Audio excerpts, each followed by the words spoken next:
உங்களை அடிக்கிறதுக்கு யார் உங்களுக்கு பவர் கொடுத்தா? ஒரு பேசஞ்சர் அடிக்கிறதுக்கு யார் உங்களுக்கு பவர் கொடுத்தா?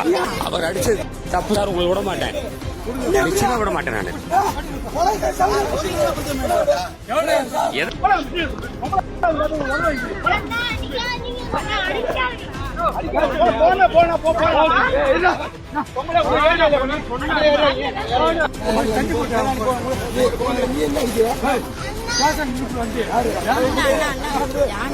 உங்களை அடிக்கிறதுக்கு யார் உங்களுக்கு பவர் கொடுத்தா? ஒரு பேசஞ்சர் அடிக்கிறதுக்கு யார் உங்களுக்கு பவர் கொடுத்தா? தப்பு தப்பு தப்பு தப்பு சார். நீங்க எதுக்கு சார் அடிக்கிறீங்க? நீங்க யார் அடிக்கிறதுக்கு? அவங்க சொந்தக்காரரா? சரி விடுங்க சார். என்னவோ பண்ணாரு. ஒரு டிரைவர் பேசஞ்சரை அடிக்க கூடாது.